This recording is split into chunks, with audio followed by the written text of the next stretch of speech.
my name is Judy and I'm joined here with my daughter Juliana Bear, and today we're going to read The Ugly Duckling here on Cool School. Ready? Yeah!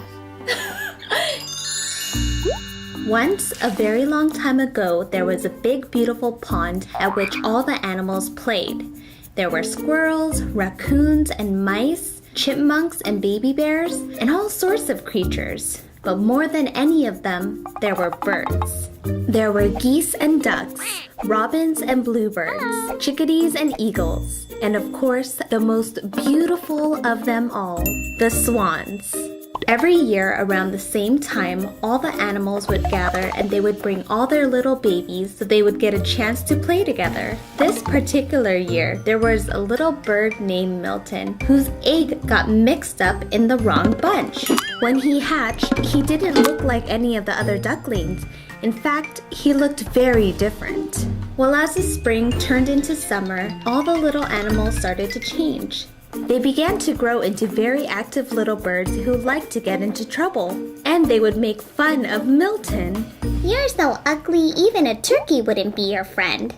Well, all this being made fun of didn't feel so good to Milton. Every time he tried to play dodgeball with the duck babies, they'd all get him out first, even the duckies from his own team. And every time he tried swimming with the swan babies, they'd swim so fast that Milton would be left behind.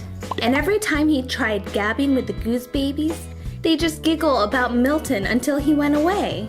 He didn't seem to fit in anywhere, and it wasn't like he was really ugly. He was just a little different. Well, summer came to an end and all the babies learned to fly, except Milton, for his wings were far too short.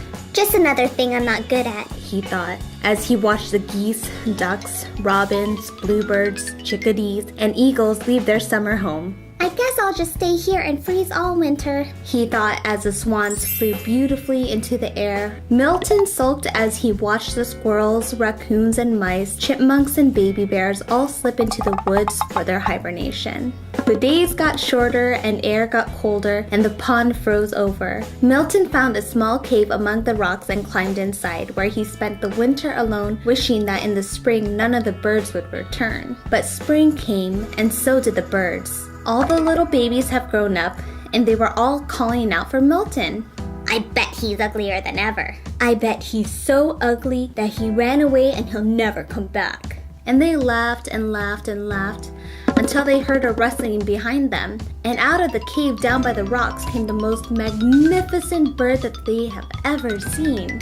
Turquoise and yellow and black, colors everywhere. He was even more beautiful than the flock of swans. Milton was the most beautiful bird in the land because Milton was a peacock.